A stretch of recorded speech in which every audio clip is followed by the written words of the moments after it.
My name is Saskia. I'm the manager of the Sint Maarten Yacht Club, and what I am excited about for the 46th Sint Maarten Heineken Regatta is to see how it all comes together. We've worked so hard on preparing everything, making sure everything is in place, all the volunteers are confirmed.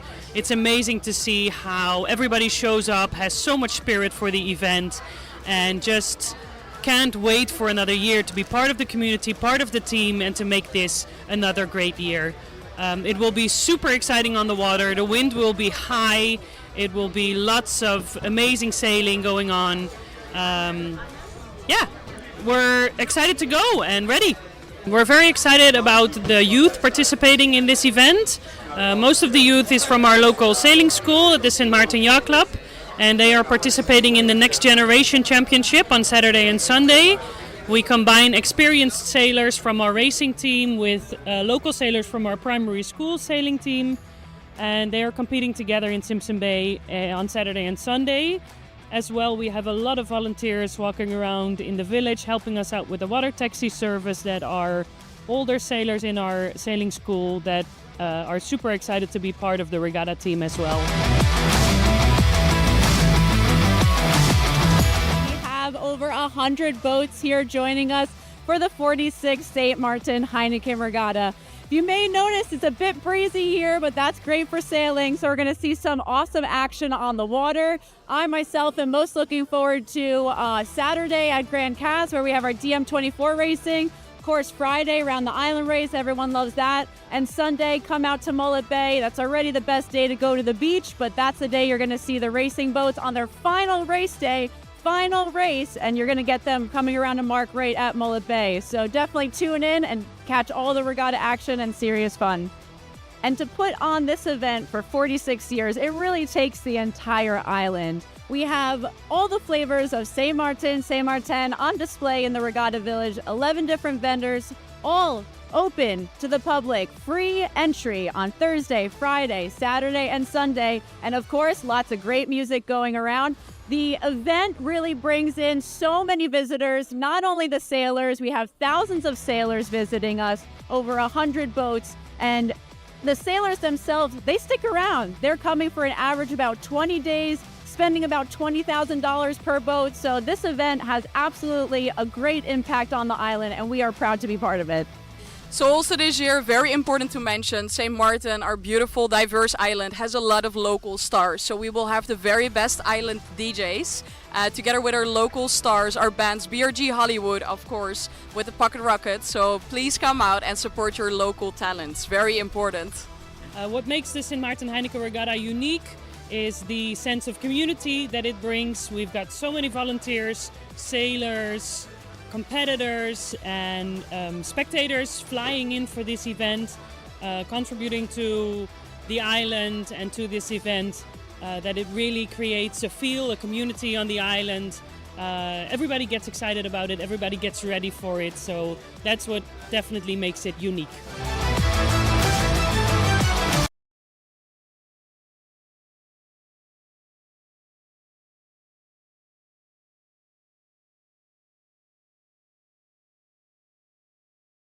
Having been part of Palatino meetings as well, I think it's important that we put some structure to the meetings. So I think your proposal is in line with that.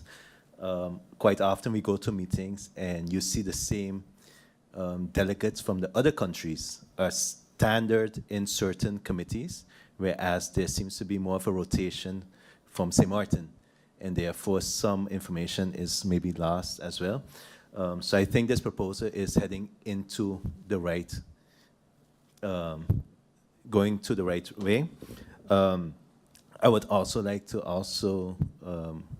ask or recommend that this is just also a draft proposal, but also that we take into consideration those that are actively members of the Palatino Committee that day, because here is, in this committee is where we actually update the public about what we've done and the meetings we have attended, you know. So I think it carries some weight that members that are, part of this committee, that they also have, when you look at your proposal, that we take that into consideration as well. Thank you, Mr. Chairman. I am in favor to that proposal, that we propose you, Mr. Chairman, to be part of that, to be the vice chair of the committee. Thank you, Mr. Chairman. Thank you, Mr. Chairman. I also agree that you become the vice chair of the committee. Thank you, Mr. Chairman. I also concur with my colleagues that we propose you as the vice chair. In our recent committee meeting for Par Latino, I was part of the Political, Municipal Affairs and Integration. Many discussion topics that were held within our conversation were around strengthening local democracy, urban development and services, citizen participation and accountability, local security and disaster risk management, social inclusion and integration, sustainable development and environment, capacity building and technical cooperation, and monitoring implementation. I say all these different points because most of all, we can relate to here in St. Martin when it comes to local governance reforms, finance and management, tax policy, public-private partnerships, housing policies, and I can go on and on. In terms of relating this meeting to St. Martin, we know we face coastal urban pressures, hurricane and climate risk. We are a tourism-driven economy with a small jurisdictional scale. We have cross-border coordination with the French and Dutch side, and we are pretty much also dependent on the Netherlands. Some priority areas I believe St. Martin should focus on, of course, for our local governance to improve responsive service delivery. I'm very sure that there have been much discussions on our disaster risk management from the time that we came into this governing coalition, and I'm sure that there will be further conversations on that. But the reality is as such, the funding reality. Every reform and program has a price tag. St. Martin must pair policy choices with concrete revenue-generating measures and financing strategies, such as reviewing and modernizing local taxes and fees. Of course, a conversation for another debate, but all applicable to St. Martin. It is well known St. Martin does not operate exactly like other Par Latino country members. Its constitutional status, size, and shared island arrangement create unique institutional arrangements. But despite these differences, there's much to learn from Par Latino's best practices, their finances, their disaster resilience, participatory governance, legislative harmonization. Any of these lessons should be adapted to our local and legal administrative realities and paired with realistic revenue-generating measures and financing plans. But of course, as I mentioned, I will definitely transcend this into our next budget debate, because all in all, I understood that, of course, it all comes down to the funding. And our reality with funding is well known.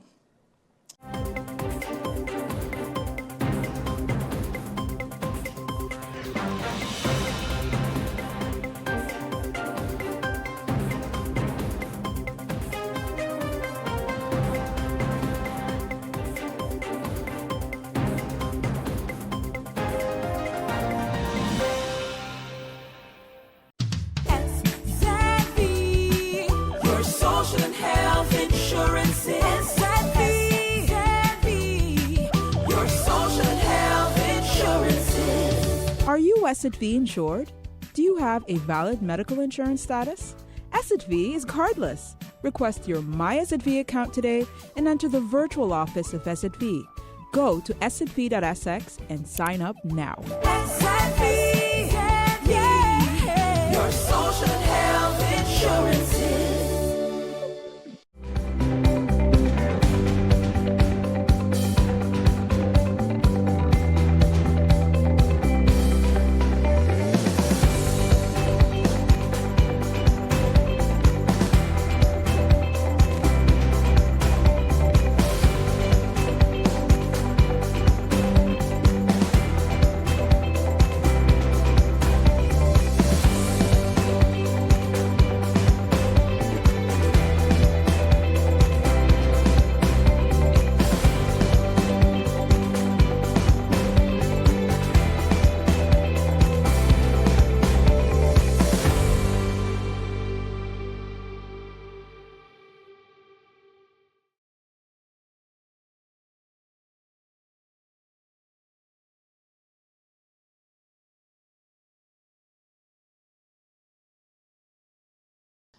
I also believe that when we speak about matters like this, that we should be able to prepare properly, that we should be able to receive the presentation, discuss it if needed within factions, and also be well prepared because it's an important matter.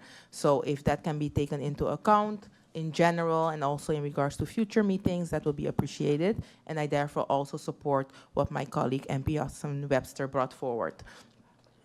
That being said, my questions therefore are very global, but I do think of importance. First of all, as I went through the presentation and listened to what was brought forward by the ministry, I must say that the results do make me very sad. I myself, I speak English, but I know that sometimes my pronunciation of words can be better, so I do learn every day, and I have my MPs assisting with that as well. So, you know, you learn.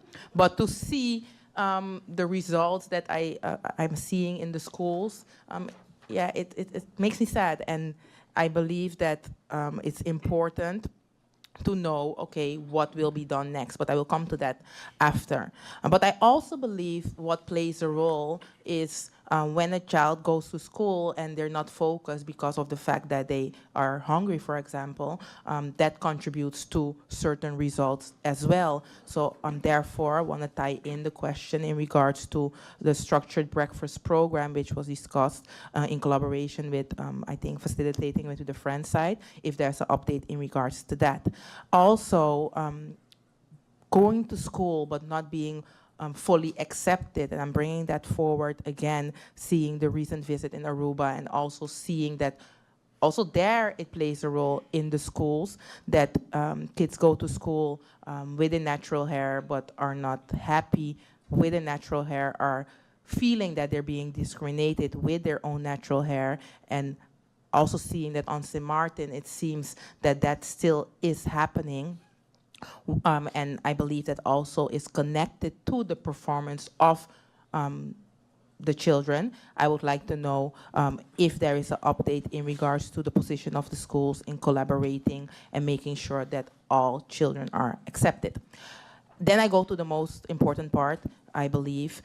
It was mentioned by the ministry, investing in time.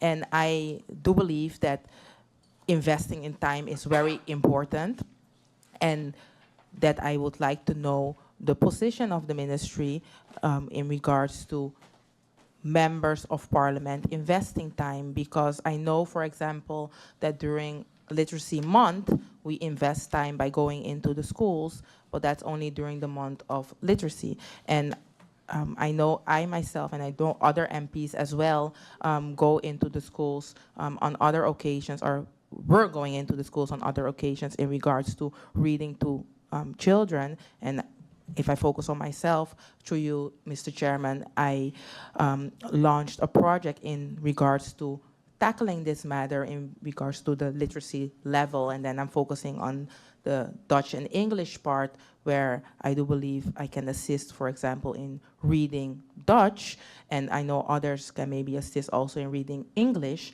But to receive, for example, volunteers in regards to that matter, and for it not to be seen, for example, or can be seen, or feelings that it might be seen as political. I would like to know what is being done by the ministry to create that time, to make sure that that time that it's open to be invested in, because I agree that time should be invested, but if it is difficult to enter into the schools to give your time, I would like to know the position of the ministry to create a roster, maybe through the ministry, to get volunteers and invest time other than only during September month.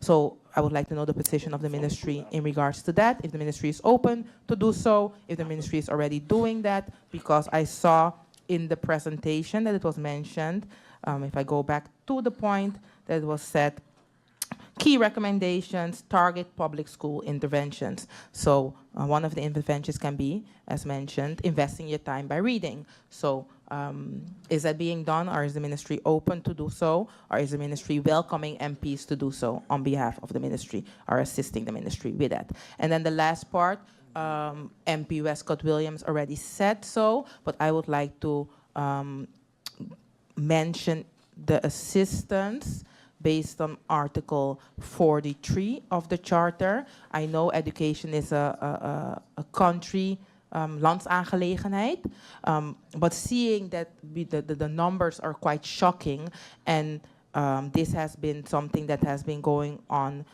for years, has it been looked into on a kingdom level, and then especially in regards to the second part of Article 43, education can be seen and should be seen as a fundamental right, and when that right is not, the children on St. Martin are not getting the proper assistance in making sure that that right is fully executed, I do believe that it should become a kingdom matter in regards to giving the assistance that is needed, seeing that there is maybe a lack of assistance. So what is being done in regards to that?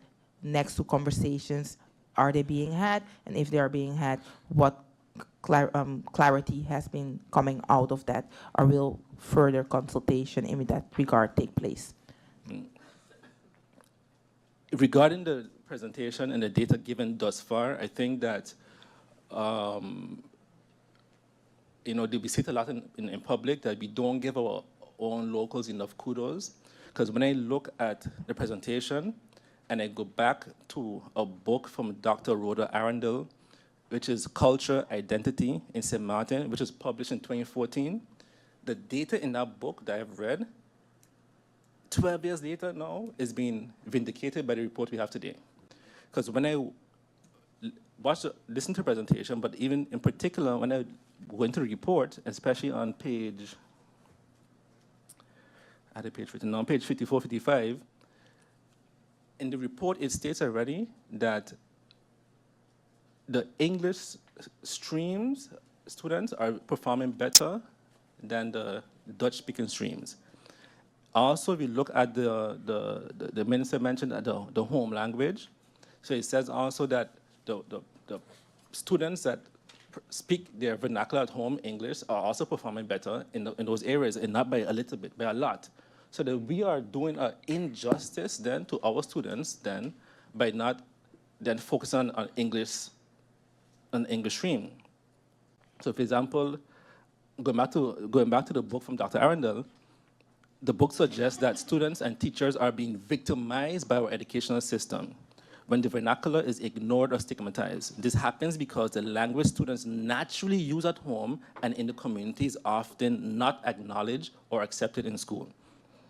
In our report that we have, it shows that the English instructed pupils significantly outperform the Dutch ones. So you have it was the recognition mastery, 79% versus 50%. So the data is there.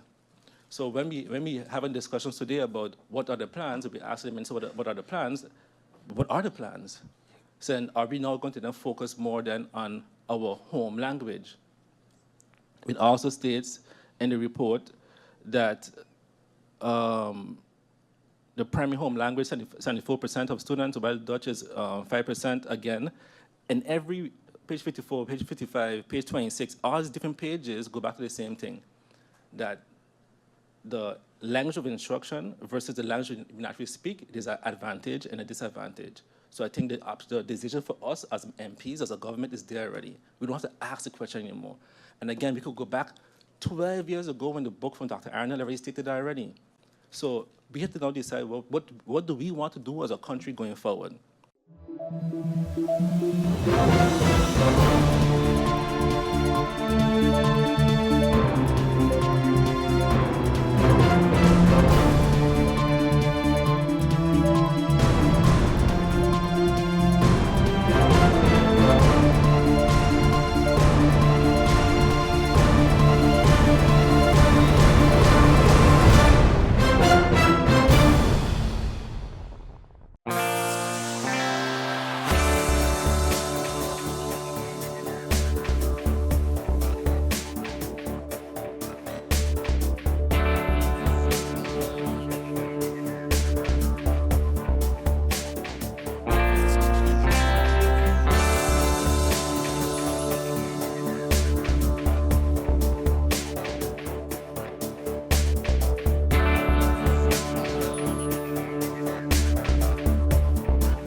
Are you SXV insured? Do you have a valid medical insurance status? SXV is cardless. Request your My SXV account today and enter the virtual office of SXV. Go to sxv.sx and sign up now. SXV, yeah, your social and health insurances.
Across the world, millions of people are celebrating Phagwa or Holi, a festival which celebrates the victory of good over evil. Holi is based on the Hindu legend of Holika, who tries to kill her nephew Prahalad because he worships the Hindu god Vishnu. But Prahalad survives the burning fire, even as Holika is consumed by the flames. Many also believe the festival honors the divine love of Hindu deities, Radha and Krishna. But beyond the significance, Phagwa has evolved into one of the most colorful festivals where participants drench others mostly wearing white with abir or colored water and gulal colored powder. Neighboring Guyana celebrated the festival on the actual day this year, Tuesday, March 3rd, with a large crowd at the Guyana National Stadium. General manager of the Little Store in Kirep, Vinayak Sankar, who was in Guyana for the festivities, says he hopes to bring back home the same color and vibrancy to Trinidad. It's really my dream to be able to see Trinidad celebrate to this extent, where everybody can come together as one regardless of race, religion, and all the aspects put aside. But when we play Phagwa, it's about coloring each other with love, peace, harmony, you know. So being able to see what Guyana offers, my dream is to really allow Trinidad to experience something like this. And that's what we do at Colorland back in Trinidad. 5 years of Colorland being celebrated next year. Director of the Swami Vivekananda Cultural Center of the High Commission of India in Guyana, Rudra Bhagawati, praised the hosting of the annual festival in Guyana. The festival of India celebrated here in Guyana is tremendous, very joyous, very sacred. All the festivals I attend from several years, over the years now, I found very, very special. The Guyanese people are so warm-hearted. Co-founder and social media influencer of Visit Guyana, Stacey Rahman, said the festival has evolved in Guyana to one of the biggest in the world. It came here as part of the Indian culture. Here in Guyana, everybody has embraced it, and it's a national holiday here. And all across the country, people will be coming together. They will be using the abir, the abrat. They will be eating amazing food. It's just going to be a big party. And the steel pan also made its way to the festival in Guyana through Ras Kamo. I get a lot of Chinese tracks, play Chinese music. I get a lot of Indian tracks, play Indian music. So I always function in within. So when the Prime Minister of India was here, I had played there, and I played, you know, some track come from the movies. So I hook up with the Indian High Commissioner years back. I mostly played the Phagwa different celebration for them.